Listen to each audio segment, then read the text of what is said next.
Hello hello hello मेरे प्यारे दुलारे और धांसू बच्चों। स्वागत है आप सभी का आपके अपने favourite channel Satyendra sir chemistry पर।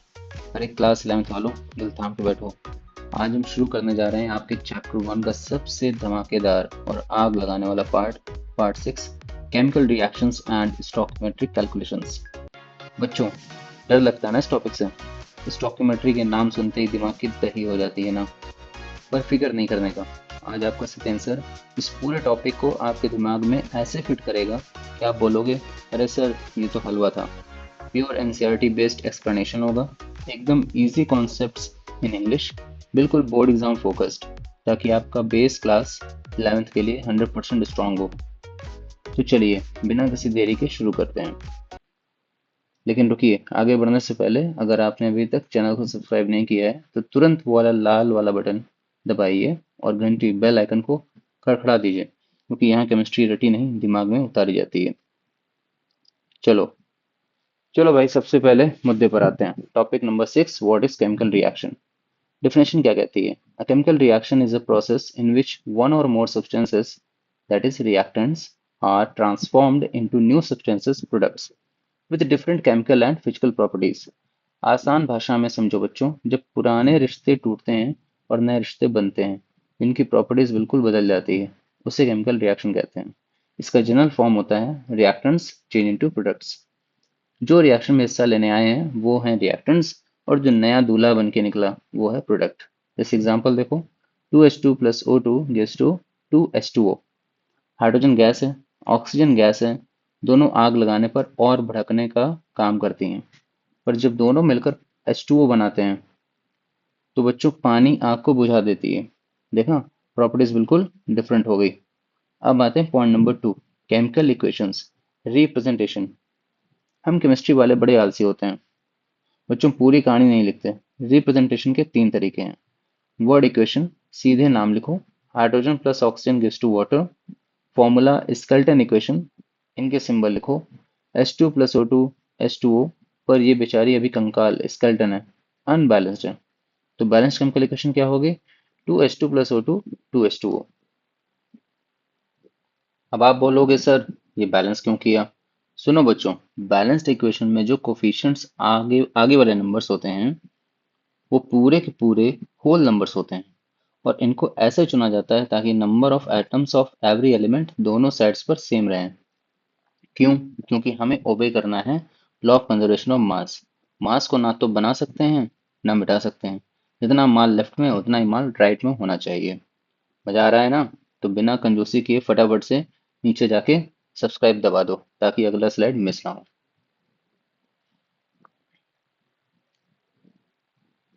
अब बात करते हैं सबसे मजेदार चीज, types of chemical reactions with examples.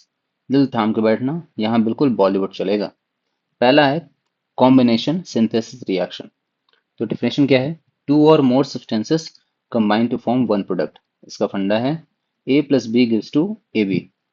दो भड़कते हुए दिल मिले और एक हो जाएं, जैसे हमारी वही प्यारी सी reaction 2H2 plus O2 2H2O। दो लोग मिले, एक सिंगल प्रोडक्ट बनाया, एकदम शादी हो गई इनकी। दूसरा है डिकम्पोजिशन रिएक्शन। क्या है definition? A compound breaks down into simpler substances. इसका फंडा है A B gives to A and B. ये कॉम्बिनेशन का बिल्कुल उल्टा है बच्चों, यानी कि ब्रेकअप। एक हंसता खेलता परिवार टूटकर अलग अलग हो जाए, जैसे 2HgO gives to 2Hg plus O2 on heating। Mercuric oxide gives to mercury and oxygen। तो मर्करी ऑक्साइड को थोड़ी सी हीट क्या दी, गर्म किया, ये टूटकर अलग हो गया। तीसरा है single displacement substitution reaction. Definition, an element displaces another from a compound. क्या है फॉर्म इसकी? A plus B C gives to A C plus B. यहाँ चलता है दम। एक ज्यादा ताकतवर एलिमेंट आता है और कमजोर वाले को लात मारकर निकाल देता है। जैसे zinc react with hydrochloric acid gives to zinc chloride and hydrogen. Zinc ने क्या किया? हाइड्रोजन बेचारे को धक्का मारा, निकालकर बाहर किया और खुद क्लोरीन के साथ बैठ गया। चौथा है डबल डिस्प्लेसमेंट मेटाथेसिस रिएक्शन। यहाँ ध्यान देना बच्चों, इसको मेटाथेसिस भी कहते हैं। Definition, exchange of ions between two compounds. फंडा क्या है? AB react with CD gives to AD plus CB। यहाँ चल रही है दोस्ती की अदला बदली, मेरा आयन तेरे पास, तेरा आयन मेरे पास। एग्जाम्पल देखो, silver nitrate react with sodium chloride to give silver chloride and sodium nitrate. Silver चला गया क्लोरीन के साथ घूमने और सोडियम चला गया नाइट्रेट के साथ, आयन का एक्सचेंज हो गया।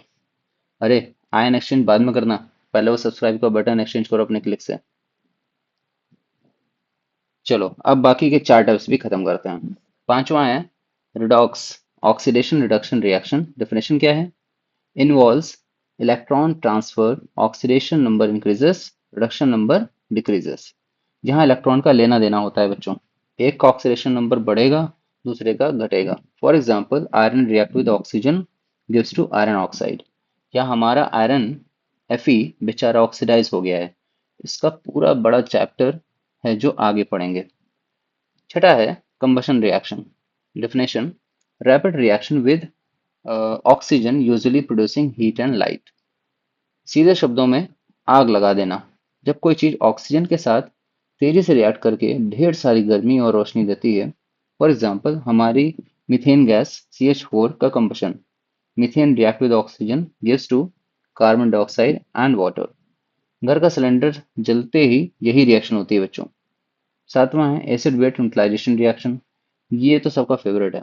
एसिड प्लस बेस मिलाया तो सॉल्ट एंड वाटर बना। एसिड और बेस जब आपस में लड़ते हैं ना, तो एक दूसरे को खत्म करके बिल्कुल शांत न्यूट्रल कर देते हैं और नमक पानी बनाते हैं।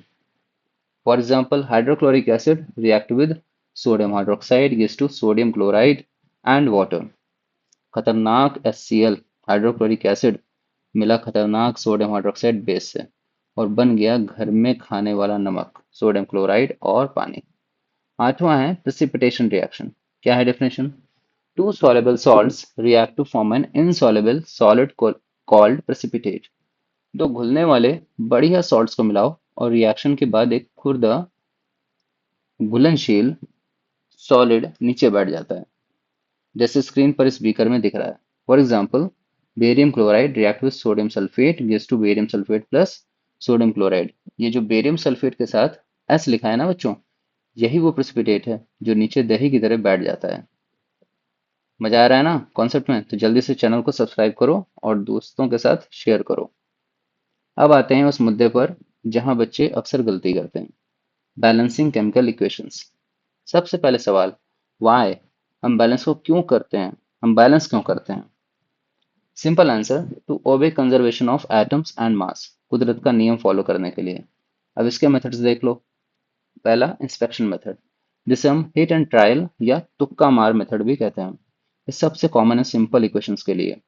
Algebraic method, unknown coefficient ABCD मानकर सॉल्व करना, ये कॉम्प्लेक्स इक्वेशंस में काम आता है। ऑक्सीडेशन नंबर मेथड या हाफ रिएक्शन मेथड, ये रिडॉक्स रिएक्शंस को एसिडिक या बेसिक मीडियम में बैलेंस करने के काम आता है। An electron method, half reaction, ये भी आयनिक या एक्वस सॉल्यूशन वाले रिडॉक्स के लिए है। चलो आज हम सीखते हैं स्ट्रेटजी इंस्पेक्शन मेथड की, स्टेप बाय स्टेप। तो स्टेप 1 क्या है? पहले रिएक्टेंट्स और प्रोडक्ट्स का एकदम सही सही फॉर्मूला लिखो, गलती नहीं होनी चाहिए। स्टेप 2, दोनों तरफ LHS और RHS, हर एक एलिमेंट के एटम्स को गिनो, काउंट करो। स्टेप 3, एक एक करके एलिमेंट्स को बैलेंस करो कोफिशिएंट्स लगाकर। और हाँ, हमेशा सबसे कॉम्प्लेक्स बड़े मॉलिक्यूल से शुरू करो। स्टेप 4, हाइड्रोजन और ऑक्सीजन को सबसे आखिरी में बैलेंस करो। अगर आयनिक इक्वेशन है तो H2O वाटर और H प्लस जोड़कर बैलेंस करेंगे।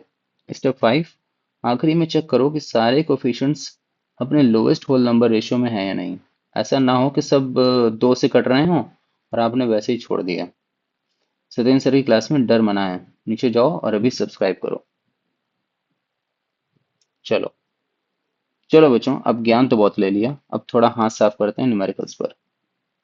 वर्कड एग्जाम्पल, सिंपल वाला देखो पहले। हमें बैलेंस करना है Fe plus O2 gives to Fe2O3। Step 1, count atoms. Left में आयरन है 1, राइट में है 2। लेफ्ट में ऑक्सीजन है 2, राइट में है 3। Step 2, balance iron. राइट में 2 है तो लेफ्ट में आयरन के आगे 2 लगा दो। 2Fe plus O2 gives to Fe2O3। Step 3, balance oxygen. Left में 2 ऑक्सीजन, राइट में 3। अब 2 और 3 का एलसीएम क्या होता है? 6। तो लेफ्ट में O2 को 3 से मल्टीप्लाई करो, हो गया 6 ऑक्सीजन। और राइट में Fe2O3 को 2 से मल्टीप्लाई करो, हो गया 6 ऑक्सीजन। लेकिन आगे 2 लगाने से आयरन बदल गया। राइट में आयरन हो गया 2 इंटू 2 इक्वल टू 4। तो लेफ्ट में भी आयरन के आगे 4 लगा दो। फाइनल इक्वेशन क्या बनी? 4Fe plus 3O2, 2Fe2O3। Step 4, check करो। लेफ्ट में आयरन 4 है, राइट में आयरन 4 है। लेफ्ट में ऑक्सीजन 6 है, राइट में ऑक्सीजन 6 है। लगा दो बड़ा सा ग्रीन टिक, हो गया काम। अब आते हैं worked example, redox half reaction method acidic medium पर। इक्वेशन है MnO4 minus plus C2O4 2 minus. ये क्या है? पर मैग्नेट आयन रिएक्ट कर रहा है ऑक्सिलेट आयन से to give Mn2 plus manganese ion plus CO2। इसका सिर्फ आउटलाइन समझो अभी। पहले इसको दो हाफ रिएक्शंस में तोड़ेंगे। एक MnO4 पर manganate ion to manganese ion Mn2 plus, और दूसरा oxalate ion to carbon dioxide C2O4 2 minus to CO2। फिर ऑक्सीजन और हाइड्रोजन को छोड़कर बाकी एटम्स को बैलेंस करेंगे। फिर ऑक्सीजन को बैलेंस करने के लिए वाटर जोड़ेंगे, और हाइड्रोजन को बैलेंस करने के लिए हाइड्रोजन आयन जोड़ेंगे, H प्लस आयन जोड़ेंगे।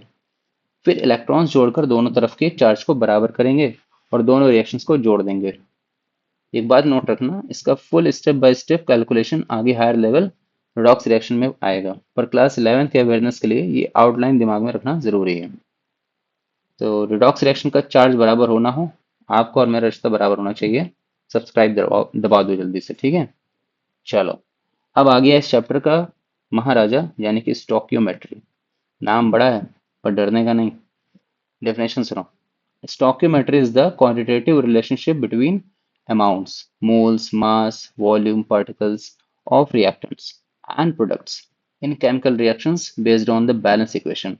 अरे सिंपल भाषा में समझो, ये केमिस्ट्री की रसोई का हिसाब किताब है। जैसे घर में एक कप है, एक कप चाय बनाना है, और एक कप चाय बनाने के लिए यार 2 चम्मच चीनी चाहिए। वैसे ही केमिस्ट्री में कितने ग्राम रिएक्टेंट से कितना ग्राम प्रोडक्ट बनेगा, इसी हिसाब को स्टोइकोमेट्री कहते हैं। की आइडिया क्या है? बैलेंस्ड इक्वेशन से मोल रेशियो निकालो, और एक सब्सटेंस की क्वालिटी से दूसरे सब्सटेंस की क्वांटिटी पता कर लो। जैसे स्क्रीन पर ये डायग्राम देखो। Methane react with oxygen to give carbon dioxide and water. CH4 plus 2O2 gives to CO2 plus 2H2O। यहाँ एक मॉलिक्यूल मीथेन रिएक्ट कर रहा है दो molecule of oxygen to give one molecule of CO2 and two molecules of H2O। इसके लिए कुछ useful relations formulas दिमाग में घुसा लो बच्चों। पहला, मोल्स निकालने का formula, small n equal to m by M, जहाँ small n equal to moles, small m equal to mass in grams, और capital M equal to molar mass. Formula बहुत इंपॉर्टेंट है, n equal to m by M. Gases के लिए eight gases के लिए eight STP 273 kelvin 1 atm पर 1 मोल gas का volume हमेशा 22.4 लीटर होता है। ये याद रखना, भूलना मत।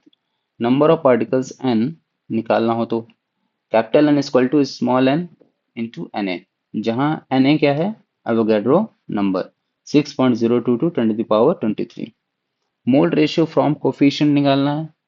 तो अगर कोई रिएक्शन है, for example AA plus BB gives to CC plus DD, तो इसका मतलब है 1 मोल A रिएक्ट करेगा B by A mole B के साथ और प्रोड्यूस करेगा C by A mole C।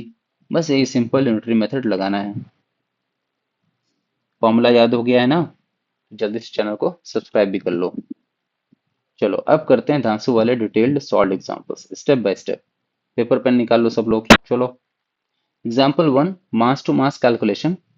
सवाल है, how many grams of carbon dioxide are produced when 5 gram of methane is completely combusted in excess oxygen. Reaction हमें पता है, CH4 plus 2O2 gives to CO2 plus 2H2O। Solution कैसे निकालेंगे? Step 1, दोनों का molar मास निकालो। मीथेन का मास, CH4 का मास क्या होगा? 12 plus 4 into 1 that is equal to 16 gram per mole. CO2 का mass equal to 12 plus 2 into 16 that is 44 gram per mole. Step 2, जो दिया है उसके मोल्स निकालो। Moles of methane is equal to given mass upon molar mass. तो given मास है 5 ग्राम और molar mass है 16, तो 5/16 equal to 0.3125 mole. Step 3, equation का रेशियो देखो। 1 मोल मीथेन से 1 मोल कार्बन डाइऑक्साइड बनता है, तो 0.3125 मोल मीथेन से कितना कार्बन डाइऑक्साइड बनेगा? बिल्कुल सही, 0.3125 मोल कार्बन डाइऑक्साइड ही बनेगा। स्टेप 4, अब इस मोल को मास में बदल दो, मास ऑफ कार्बन डाइऑक्साइड। कैसे निकलेगा? तो mass of carbon dioxide equal to moles into molar mass, that is 0.3125 into 44 into 44 कितना आया? 13.75 ग्राम। तो आंसर आ गया हमारा 13.75 ग्राम CO2। हलवा था ना। Example 2, volume calculation gases at STP। सवाल है, what volume of oxygen in litre at STP is required to completely react with 22.4 litre of methane. Reaction बिल्कुल सेम है, CH4 plus 2O2 CO2 plus 2H2O। Solution देखो, Avogadro कहते हैं कि अगर temperature और प्रेशर सेम है तो जो मोल रेशियो है वही वॉल्यूम रेशियो होगा, यानी 1 वॉल्यूम मीथेन 2 वॉल्यूम ऑक्सीजन देगा। सवाल में दिया है 22.4 लीटर मीथेन यानी पूरा 1 मोल, तो ऑक्सीजन कितना लगेगा? उसका दोगुना। Oxygen needed is equal to 2 into 22.4 equal to 44.8 litre oxygen. Answer आ गया 44.8 लीटर ऑक्सीजन, एकदम चुटकियों में। धमाकेदार न्यूमेरिकल्स चल रहे हैं बच्चों, जल्दी से नीचे जाके सब्सक्राइब पर क्लिक करो और नोटिफिकेशन ऑन करो। चलो अब थोड़ा लेवल अप करते हैं। एग्जाम्पल 3 देखिए, मॉलिक्यूल्स और एटम्स वाला सवाल। How many molecules of ammonia NH3 are formed when 0.25 mole N2, that is nitrogen, reacts completely with hydrogen? तो रिएक्शन है N2 plus 3H2 gives to 2NH3।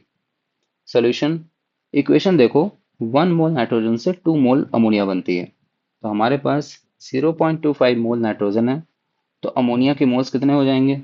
0.25 into 2 that is 0.50 mole ammonia. अब molecules निकालने के लिए Avogadro number से multiply कर दो, तो molecule equal to 0.50 into 6.022 10 to the power 23 which is equal to 3.011 into 10 to the power 23 molecules। तो answer क्या आया? 3.011 into 10 to the power 23 molecules of ammonia. Clear है? अब ध्यान से सुनो, स्क्रीन पर ये रेड एक्सक्लेमेशन मार्क दिख रहा है ना, क्योंकि अब आ गया है सबसे खतरनाक और VIP टॉपिक, जहां बच्चे सबसे ज्यादा रोते हैं। Example 4, limiting reagent. तो सवाल देखो, if 10 gram of nitrogen reacts with 5 gram of hydrogen, what mass of ammonia is formed? Reaction वही है, N2 plus 3H2 gives to 2NH3। Solution का स्टेप देखना, मजा आएगा। स्टेप 1, पहले दोनों के मोल्स निकाल लो। Moles of nitrogen is equal to 10/28, है ना। 10 ग्राम दिया है, 28 इसका मोलर मास है। कैसे हो भाई? नाइट्रोजन का एटॉमिक मास 14 N2 है, तो 14 इंटू 2 28 हो जाएगा ना, तो 28, तो 10/28 इज इक्वल टू 0.3571 मोल्स। ठीक है। अब मोल्स ऑफ हाइड्रोजन, तो 5 ग्राम दिया तो 5/2 आ जाएगा, 2 is the molar mass of hydrogen. 5/2 कितना हो गया? 2.5 मोल। स्टेप 2, कौन पहले खत्म होगा? लिमिटिंग रीजेंट कौन है? कौन पहले खत्म होगा? वही होगा आपका लिमिटिंग रीजेंट। तो इक्वेशन कहता है कि 1 मोल नाइट्रोजन के लिए 3 मोल हाइड्रोजन चाहिए, तो हमारे पास जो 0.3571 मोल नाइट्रोजन है उसके लिए कितना हाइड्रोजन चाहिए? 0.3571 into 3 is equal to 1.0713 mole hydrogen चाहिए, लेकिन हमारे पास तो 2.5 मोल हाइड्रोजन पड़ा है, यानी ज़रूरत से बहुत ज़्यादा है। इसका मतलब हाइड्रोजन एक्सेस में है और नाइट्रोजन हमारा लिमिटिंग एजेंट है, क्योंकि वो कम पड़ गया। तो चाहो तो उल्टा चेक कर लो। हाँ, अगर 2.5 मोल हाइड्रोजन पूरे रिएक्ट करते तो 2.5/3 0.8333 मोल नाइट्रोजन चाहिए होता, पर हमारे पास तो सिर्फ 0.3571 मोल है, तो नाइट्रोजन इनसफिशिएंट है, यानी लिमिटिंग है। स्टेप 3, हमेशा प्रोडक्ट कितना बनेगा ये लिमिटिंग एजेंट तय करता है। तो नाइट्रोजन से हिसाब लगाओ, 1 mole nitrogen gives to 2 mole ammonia, तो 0.3571 mole nitrogen gives to 0.3571 into 2 0.7143 मोल। ठीक है। तो स्टेप 4, मास निकालो। मास ऑफ अमोनिया 7143 इंटू 17 है ना, 17 का मोलर मास ऑफ अमोनिया। तो आंसर आ गया 12 approximately 12.14 gram ammonia. Nitrogen is the limiting reagent. बोलना बच्चों, था ना आसान? लिमिटिंग रीजेंट का कॉन्सेप्ट दिमाग में घुसा ना? तो बिना किसी लिमिट के जल्दी से नीचे जाकर सब्सक्राइब दबा दो।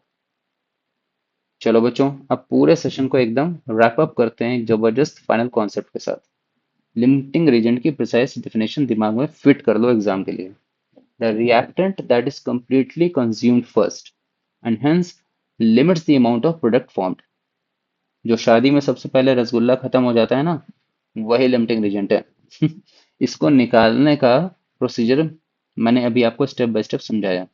मासेस को मोल में बदलो, फिर रिक्वायर्ड वर्सेस अवेलेबल चेक करो, और जो रिक्वायर्ड से कम पड़ जाए वो लिमिटिंग रीजेंट है।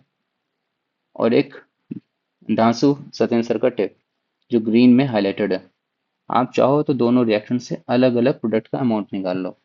जिस रिएक्टेंट से प्रोडक्ट का अमाउंट कम आएगा वही आपका एक्चुअल थ्योरेटिकल यील्ड होगा, और वही रिएक्टेंट लिमिटिंग रीजेंट होगा। एकदम शॉर्टकट ट्रिक है ये। अब आते हैं आज के आखिरी टॉपिक पर, theoretical yield, actual yield and percentage yield. Theoretical yield क्या होती है? जो हम पेपर पर स्टोकियोमेट्री से कैलकुलेट करते हैं कि भाई कितना बनना चाहिए, ये मैक्सिमम अमाउंट होता है बिना किसी नुकसान के। एक्चुअल यील्ड जो सच में लैब में एक्सपेरिमेंट करते वक्त हाथ में आता है, ये अक्सर थ्योरेटिकल से कम होता है। परसेंटेज यील्ड, इसका फॉर्मूला देख लो जो येलो में हाईलाइट है। Percentage yield is equal to actual yield upon theoretical yield into 100। एक छोटा सा एग्जांपल देखो, अगर पेपर पर कैलकुलेट किया तो आया 20 ग्राम, ये क्या हुआ? Theoretical yield. पर लैब में मिला सिर्फ 16 ग्राम एक्चुअल यील्ड, तो परसेंटेज यील्ड कितनी हुई? Percentage yield is equal to 16 upon 20 into 100, that is equal to 80%। आप बोलोगे सर 100% क्यों नहीं आया, बाकी 20% कहाँ गया? अरे बच्चों, उसका है कॉमन कॉज, उसके कई कॉमन कॉजेज हैं। रिएक्शन अधूरा रह गया हो, इनकम्प्लीट रिएक्शन, कोई दूसरी साइड रिएक्शन शुरू हो गई हो, ट्रांसफर करते वक्त परख नली या ट्यूब में चिपक के लॉस हो गया हो, या नापने में गलती, मेजरमेंट एरर हो गया हो। तो मेरे प्यारे दुलारे बच्चों, आज हमने केमिकल रिएक्शंस और स्टोकियोमेट्री का पूरा दही बड़ा बना दिया है। अब इस टॉपिक से डर बिल्कुल खत्म। अगर वीडियो सच में दिल को छू गई हो, कॉन्सेप्ट दिमाग में फिट हो गया हो, तो वीडियो को लाइक करो, दोस्तों के साथ शेयर करो, और हाँ, वो जो सब्सक्राइब का लाल बटन है उसे दबा के ही जाना। मिलते हैं अगले धमाकेदार वीडियो में, तब तक के लिए पढ़ते रहिए, मुस्कुराते रहिए और बोलते रहिए। जय हिंद, बाय बाय, टेक केयर।